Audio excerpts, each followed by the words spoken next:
And joining us here right now from his studio in his apartment in El Paso. That's right. You know him as Cody Decker, former Chihuahua, who now resides in El Paso more than half of probably half the year. And now he's all set and ready to go. And, the fact is this: your studio looks better than mine. And you Yes. know what? You have more money behind it, and probably more resources. Although, unlike me, you paid for almost everything in your pad, right? It's almost all. Yes, I did. I figured if I'm going to do this, baby, I'm going to do it right. I didn't Mhm. want to be, like, especially when I was doing my show, Swings and Misses, rest in peace. Whenever I was doing my show and on the road here in El Paso, I wanted it to sound like I was in the same room as everybody else. I wanted it to look like I was, even though I wasn't in the same studio, I wanted it to look appealing as well because, we were always live on Twitch and we were live on YouTube and we were all over the place. So it was just more one of those things that, listen, it's for the quality of the show. It's for the quality of something that I'm very passionate about. And if I want to make my points, I better look good doing it, baby. Well, you do, and it looks like you're right next to me, so I like that too. That's the best part about it. We got the split screen going. We'll zoom this and put on our YouTube channel later, so people can watch it after they listen to it right now. I'm excited about that. Before I get to the news of the day, and obviously as a Met fan, there are certain things in life that I sports wise I get tortured. Let's be honest, I get tortured as a Met fan, have been for years. But before I digress and get into the Mets, let's talk about you back in El Paso. You drove in this week. I did. How was at least getting out of 2020, New Year's for you with your wife Jennifer, the family, and then coming back to El Paso? Very simple. New Year's, I did something kind of special. I drove back to Los Angeles Mhm. on New Year's Eve. I got there around 1 o'clock in the afternoon. I drove all night. It was fine. But Jen had this great idea. Apparently, Netflix partnered with some company that does a lot of like drive-in theater type stuff, and we did a drive-in theater. We never opened our doors, never rolled down our windows, and it was an entire immersive Stranger Things experience. Basically, like, it was a live show on every level of a abandoned parking structure, and it was awesome. So I ended up having a really unique and fun New Year's. So after we did that, Jen and I just went home. We watched some TV. We had one glass of wine, and I was asleep by 11:55. It was the best New Year's I ever had, baby. That's beautiful. So you didn't even have to worry about toasting New Year's. You see, now here's what we do in El Paso. We wait till 10. And as soon as the ball goes down in New York, that's the end for us. We're like, all right, it's New Year's, we're done. It's official. And then, the 12 midnight in El Paso, that's just an afterthought now. It used to You be say that, fun. but I'm a little disappointed because I think of El Paso has so many unique scenarios that they could do. Why don't we let's light up the mountain where the star is? Put a 1, 5, 4, 3, 2, 1 on that. Let's make El Paso what it should be, which is a beautiful above average city. And I think that you could do something unique like that. No? Would you like to see a fireworks show from the mountain that's so large that it can be seen from any part of town, basically? Just as long as you're looking up and you see the mountain, you'll see the fireworks going off no matter where you are. Just listen, just hear me out. Imagine on New Year's Eve, you're at the Hotel Indigo on the fifth floor rooftop bar, or you're at the rooftop bar that's just now there at the plaza. Imagine being there and looking at that mountain where the star is, and you see a countdown on the mountain, plus a huge firework display. Guys, what are we sitting on the technology? Let's go. That's a good idea. I like that. You're welcome. Hey, there you go. That's you see, Oscar Leeser, get on it. you're the idea guy, Cody Decker. That's right. You can follow him on Twitter at Decker6. And if you want to stop in and visit him, you can go to the base. And, Cody's there every day. And while he's in El Paso, he's always working hard with, again, not just the folks at the base, but it's the whole program. It's the whole college prep program and what it's developing into. And let's be honest now, you're a year and a half into this thing, but really the last year or so is when you've just gone and immersed yourself into it. How is the program right now as we begin 2021? It's growing exponentially. The players are getting so much better. These young ball players here in El Paso are tapping into abilities they did not know they had. It is so exciting to see them, not just to see their growth, but to see how excited they are. I think I've mentioned a name before. I'm actually wearing his dad's shirt, Powerball Bats, El Paso Zone Powerball. We got a kid named Will Gross, lefty pitcher out of Coronado High School. Great kid, great head on his shoulders. And he is really excited because he is right on that cusp of finally touching 90 miles per hour. And he's, never done that before. And he has worked so hard. So many of our players have worked hard. They're hitting numbers they never even dreamed of. We have one player that comes to mind. He's a senior, and obviously crazy times because of COVID. And he never pitched harder than 63 miles per hour ever in his life. And 6 months later, the other day, he's touching 80 for the first time. This is a kid who probably wouldn't have been able to play at the next level. Now I can call some schools. He can continue his educational and baseball journey all at the same time. And seeing how excited he is for it, it makes me remember why I fell in love with baseball to begin with. What is the age when, if you're serious about it and you've got some ability, you really want to look into taking that next step and preparing yourself? Is there an age when you can say, all right, now it's starting? 13 or 14. I mean, there's never too late of a time, but really to get going, I would say freshman year of high school is really kind of the barometer where things really got to be kicked into gear. You're most of the guys are finally got through their growth spurt, or they're finally going through their growth spurt. They have to learn how to be athletes again. Have you seen a kid fresh off a growth spurt? They're like a baby deer. They're walking into things all over the place. They're knocking over furniture. It's embarrassing. So it's important to kind of relearn your body and relearn, everything you can. And what's great about what we have over at the base and everything we do with Bimal Elite Athletics and everything we do with college prep is we give you that information. We see what you're deficient in. We have numbers to back it up. We know what you need to improve to become a much better athlete. And that's the thing about baseball players, not just baseball players, but basketball players, football players.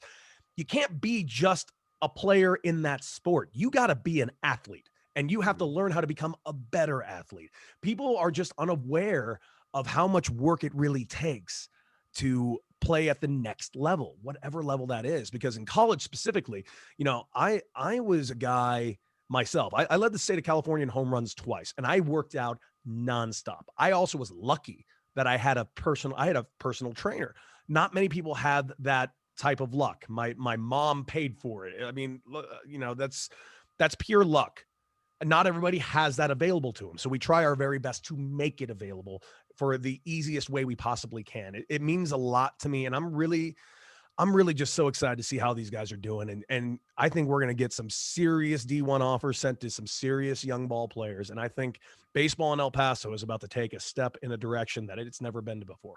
If you had this technology at your disposal 20 years ago, when you were that 13-year-old that was getting ready to kind of get serious about it, I mean, how much different do you think your trajectory could have been? Because let's be honest, you played at UCLA. You started UCLA. You played with guys that are in the big leagues right now. You played a nice career in the minor leagues. You did everything the right way. Hey, I made it to the big leagues, Cap. Don't take that away from me. 19,000 people have ever done it. I made it to the big leagues. I might not have been good, but I made it. Well, you didn't get a chance. Let's be honest. You didn't have a chance to make it to do it in the big leagues. You were given an opportunity. You've got an RBI to your credit, and you're in the books because whenever you look, you're going to find yourself in the Padres that year when it was, 2015, when you had a chance to play at the end of the season. I know that, but I look at you as a guy that really, you had a nice professional baseball career. Let's leave it at that, professional baseball, because that's what it is.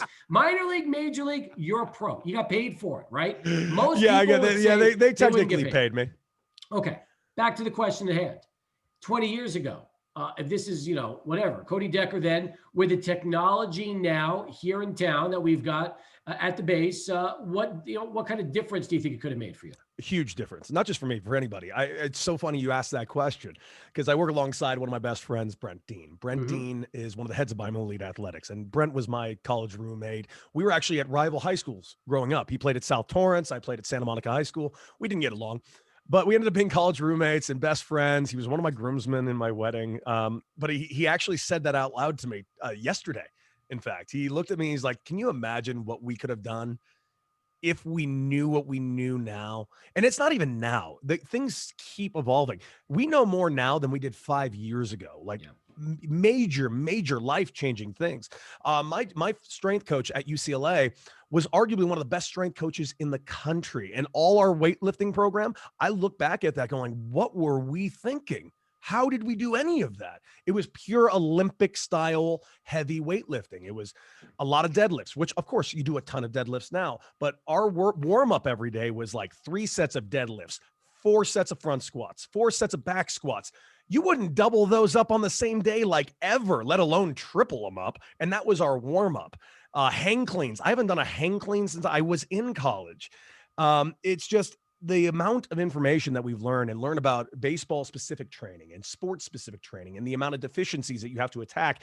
We didn't know how to look at people's deficiencies. Say there might be an issue with somebody's scap. They might not have built up the muscles in between both of their shoulder blades to help supplement a throwing program to be able to protect your shoulder. Little things like that we get to measure now. We couldn't measure that 5 years ago.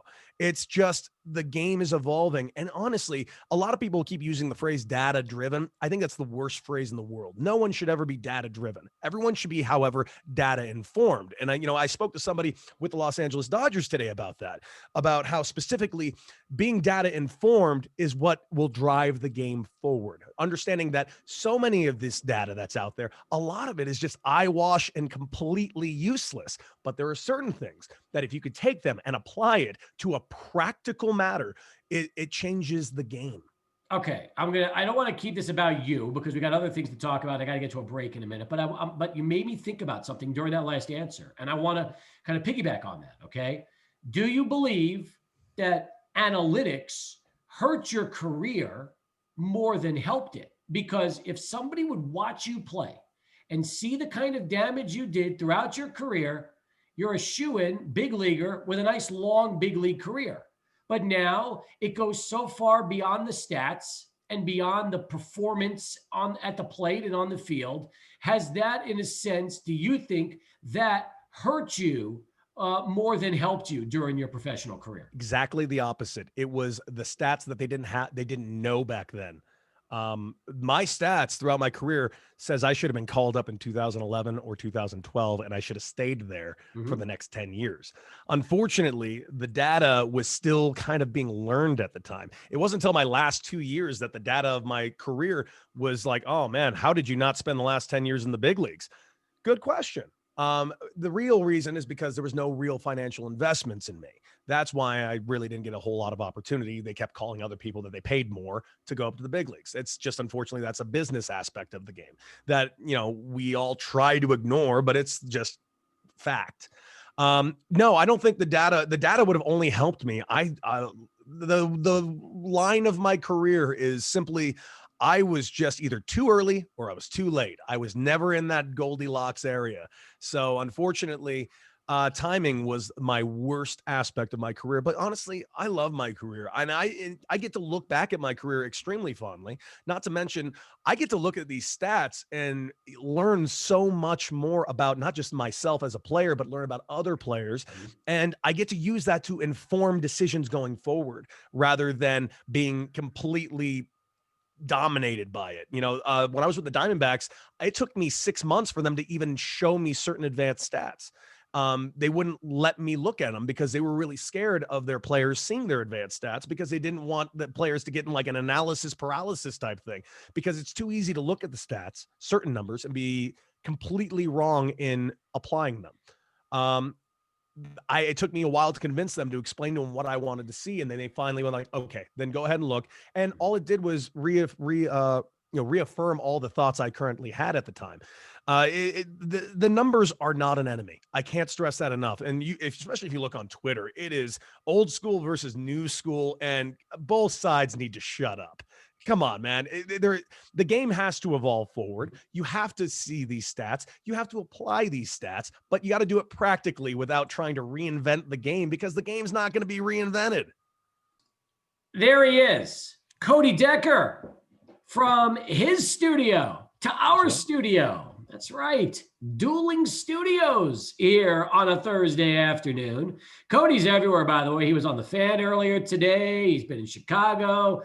Even though Swings and Misses is taking a break, Cody's not. He's everywhere. He's doing his radio thing. He's working hard at the base with the El Paso Border Athletic Association and getting ready for the college prep program, which is very much underway with high school baseball season starting up now. And that's also the fun part is all these players have been working out with you through the fall. Now they get a chance to get into high school season. You probably can't wait to see what some of these guys look like. I'm extremely excited. You know, a lot of guys are showing up the season stronger, throwing harder. Hitters are absolutely crushing balls that they never believed they could do. This is a real exciting time. None of it has to do with me. I want to make that abundantly clear. I think that's the worst thing anybody that coaches anybody can do. This has zero to do with me and everything to do with the work that they put in. We put the path in front of them and they took the path. And couldn't be prouder of these guys. And I'm looking forward to all of you guys here in El Paso to see just what they're capable of. Very nice. We spent the whole first segment talking about that and what Cody's doing here in town. Let's talk about what the Mets did today. They acquired. Oh, baby. I'm telling you what, and I've been a Mets fan for about 40 years now. When I was little, living in New York, in Long Island, I was a Yankee fan because in the late 70s, how could you not be a Yankees fan? They had them all. And then Thurman dies in a plane crash. They get rid of Reggie, goes to the Angels, and started breaking off that team. And I said, let me find the worst possible team in baseball I can start rooting for after being upset by the Yankees in Georgia. And I found the Mets in 81 or 82. And, 40 years later, I'm still going strong for the Mets. And I'll tell you right now, it's been rough. Hasn't been easy as a Met fan. 86 was great. That was a long time ago. And now, all of a sudden, with Francisco Lindor from Cleveland today, and along with Carlos Carrasco, I'm starting to think that the NL East just got a lot more interesting this season. And you better believe that the Mets are not done. I believe I came on your show and said that the hire of the offseason has happened. Mm-hmm. The Mets have hired Jared Porter. He is the best remote possible GM candidate out there. Not even close, not even a close second. The closest second is far distant away. Right when they made that move, that was when I said the Mets are serious. If they're bringing in Jared Porter, they're going to make some moves. And right out the gate, Jared Porter, who has never been a GM before. He's been, of course, an assistant GM, both with Chicago, Boston, and now, of course, the Diamondbacks. But the moment it happened, your first move is a blockbuster and a half. And in the word around baseball, and I couldn't agree with it more, this was highway robbery. I cannot believe what they were able to get for the 4 prospects they sent. They sent over Ahmed Rosario. Yes, he's a good ball player, but you as a Mets fan know that Ahmed Rosario is not the superstar that he was touted to be. He's a solid ball player, but at no point was he ever going to be Francisco Lindor, and he's not going to be, and that's not a knock on him. He's going to be a very, very, very good Major League Baseball player. The other players, however, the highest age at 22. So yeah, they got some young prospects. They got last year's supplemental first rounder, and then 2019 second rounder in Wolf, who is a very good arm. But you're talking about 2 guys that are 18 years old, one of which has never had a professional at bat yet. The other has only played 1 season of rookie ball. I'm sorry, you just got arguably the best infielder, not the best shortstop, the best infielder in Major League Baseball in Francisco Lindor, and you filled a gap in your starting rotation by getting Cookie Carrasco, and he is not a slouch, I might add. I was saying yesterday on the Fan that the Mets, instead of going after Bauer, because I firmly do not see a fit for Trevor Bauer with the New York Mets, I thought they should go after Jake Odorizzi. Jake Odorizzi is out there. He will be a fraction of Trevor Bauer and put up almost the same numbers. Not to mention that you have that fraction of payroll out there. You can go solidify your bullpen, which they need more than anything. I think there are 2 names out there that they can go after. And right now, based on the trade they just made today, and they don't need to pay Trevor Bauer, I say you go get Liam Hendricks and Brad Hand. That'll turn this team from a World Series contender to the World Series champions. Now, that's bold. That's a bold statement right there. Already talking about them as a champ with just 2 bullpen guys, because here's the thing. They're still linked for George Springer, okay? And they're also, I've been hearing talk today that they might try to go out and get themselves Chris Bryant in a trade with the Cubs. I think the Chris Bryant deal is now dead. I think they had some conversations in case the Lindor thing fell through. But right now, there is no need for Chris Bryant. And the word around baseball, and I hate to tell all those Cubs fans, is that Chris Bryant is broken physically, that he's had too many injuries, and he's just not the same athlete that he was. So for a player that young, hearing those words immediately gives me pause. I wouldn't give up a thing for him at the moment, unfortunately. And I am a big Chris Bryant fan. But right now, you look around that infield, look what the Mets are holding on to. They got J.D. Davis at third base. You got over the shortstop. You got Francisco Lindor. You got Jeff McNeil at second base. At first base, you got Peter Alonso. Every one of these guys are all-stars, one of which is a former MVP. I mean, this is arguably the best infield in baseball. Dom Smith is their best first baseman, but unfortunately, you can't move Pete Alonso to left field. And unless they bring in the DH, Dom Smith is starting in left field. Is he a good left fielder? No. Is he in good enough a bat that you can put him in left field? Absolutely. So Dom Smith in left field. So it really brings the question, center field. Are you going to have Brandon Nimmo out there? Well, if they get Springer, not the case, and Nimmo becomes your fourth outfielder, Springer comes with a hefty price tag. Yes, I think, however, instead of going to get Springer, if you really want to bolster center field, Jackie Bradley Jr. is a much cheaper option with very similar numbers. I really would like Jackie Bradley Jr. in the Mets. That being said, I don't think they need to touch their offense at all. I think they're good offensively. I think they need maybe one more starter, maybe. And quite frankly, they need bullpen help because Edwin Diaz is not your closer. They're just not good defensively in center. I don't disagree with you about not touching the outfield. I would just like to see a better center fielder defensively because who they have right now, they're all playing out of position. And that's the toughest part as well. You want somebody that will save some runs and save some games for you in center field and then deliver with the bat as well. That's why I think Jackie Bradley Jr. is a better fit than George Springer. If you put George Springer out there, the fact of the matter is he's playing every day. You're not paying that premium price for a guy not to play that position every single day. You get Jackie Bradley Jr. at a much lower price. You're in a situation where you can start having some freedom as a manager in making your lineups, using some matchups. You can kind of go a little bit closer to the Dodgers model and what Dave Roberts does with his lineup. Brandon Nimmo is a guy that can easily fit in a few spots. So this could be a very interesting proposition in New York. This is also a team that you spent a season with about 3 years ago. So a lot of these guys that we're talking about, you know quite well because you played with them. Absolutely. Dom Smith, Ahmed Rosario, I played with him. He got traded today. Great ball player, great guy. But they were touting him in 2017 to be a superstar. And I played with him every day. There was not a single thing about him that made me say, it's not the guy you think he is. He's a good ball player. But if you guys are expecting him to come to Queens and dominate the league, I'm sorry, he's not that guy. If you think he is, I apologize.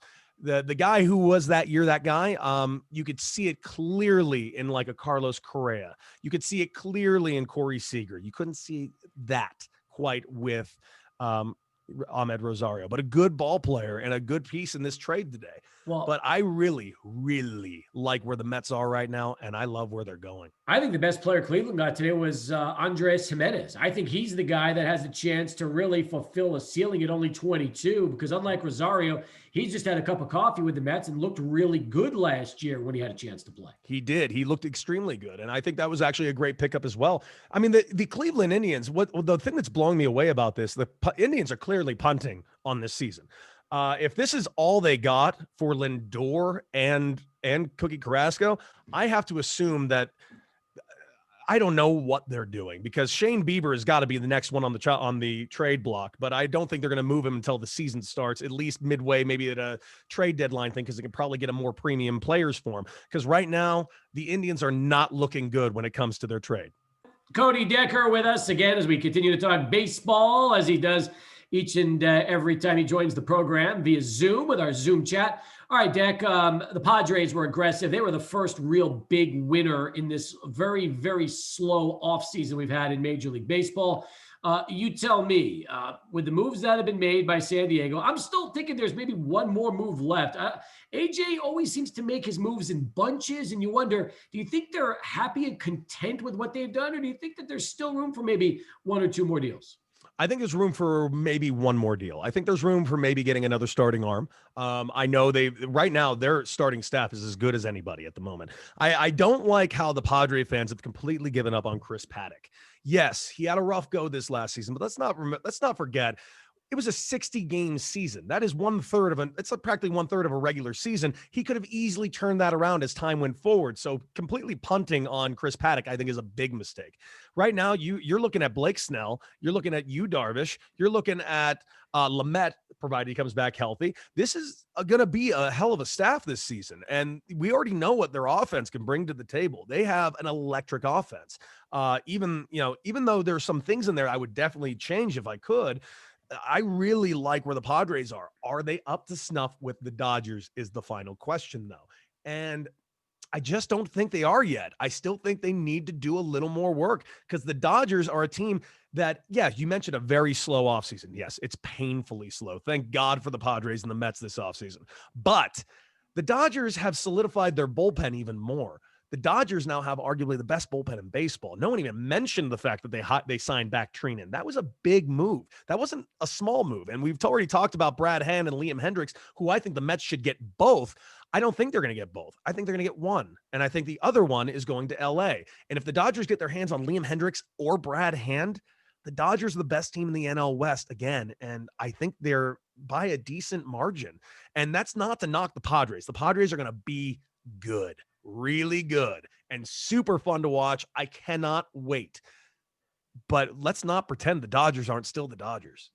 I hear you. All right, let's talk minor league baseball for a second. Here we are. It's January the 7th, 2021, and we still don't have any details regarding the season, number of games, when it's going to go, how it's going to work.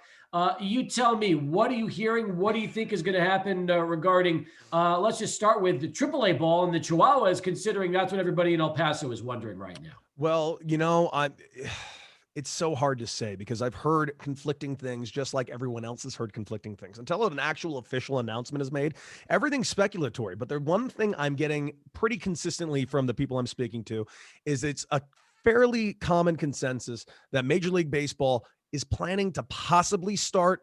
Their goal right now is to start on time. However, minor league baseball, I'm being told, might be pushed back a couple of weeks or a full month.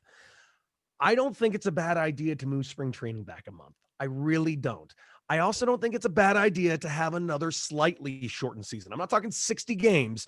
I'm talking maybe something closer to 120 games. That is not going to be a popular opinion. It's just not. I prefer a normal 162 game season. But if we're not going to have full fans in the stands, the ownerships are going to push back on that. And we're just going to end up in the same situation we had before the 60-game season started. So they need to figure this out now. And they got to get agreements done now. And for once, I would really, really like it if both sides could play nice with each other. Do you think that's ever going to happen? No, I think this is going to be a disaster. I think the season's going to start a month and a half late, and this is going to be the owners trying the same playbook they tried last year. Maybe not quite as aggressively for how badly it backfired on them, but they have a playbook and they're going to run it. And as annoying as it's going to be, the only people that really get hurt in this is the fans.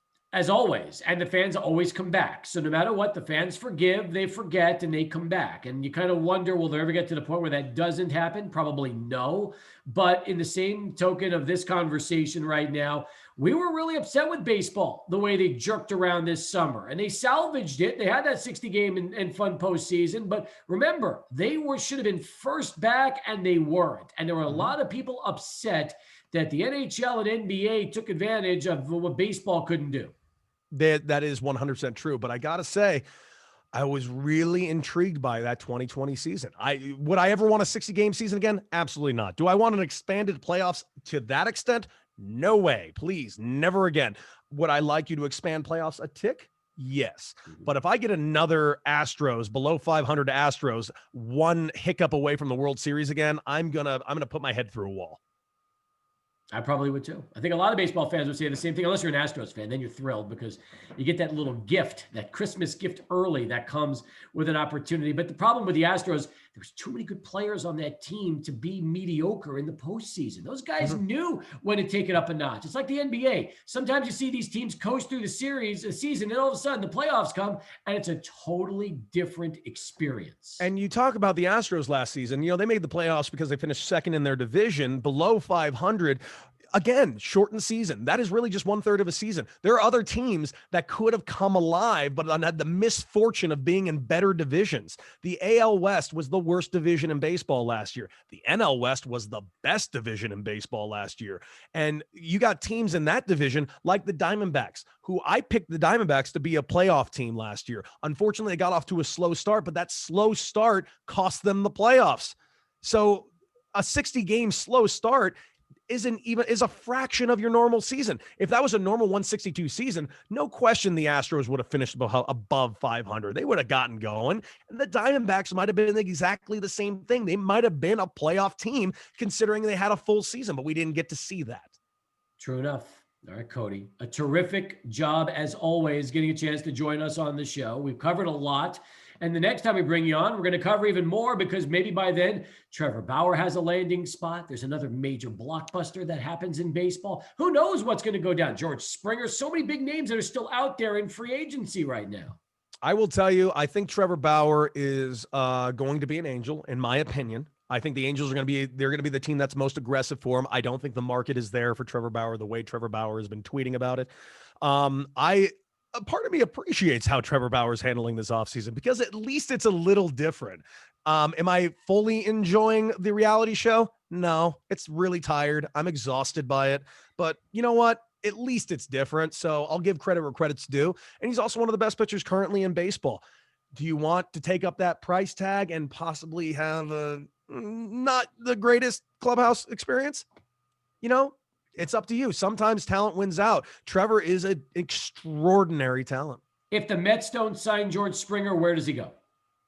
George Springer will be a Toronto Blue Jay if he is not in the New York Mets. I really think the Blue Jays are being another aggressive team. They've made some decent signs. I like how their pitching staff is looking, especially after adding Robbie Ray to that staff. I think their offense is young and can definitely use one more bat in there with some thump, and George Springer fits that bill. You do that. The American League East is a lot more open than people think. Yes, the Rays are going to be winning. Yes, the Yankees, provided they get back DJ LeMahieu, are going to be winning. Red Sox aren't going to be back yet. Orioles would finish 4th in the PCL. I think this is going to be a real opportunity for the Blue Jays to put their stamp on the American League. Don't sleep on the Rays. That's one team that just seems to deliver year after year. It's unbelievable. Never sleep on the Rays. All right. Cody, until the next time we chat, thanks so much and great way to start us off this year. You're the best. I'll talk to you soon, Cap.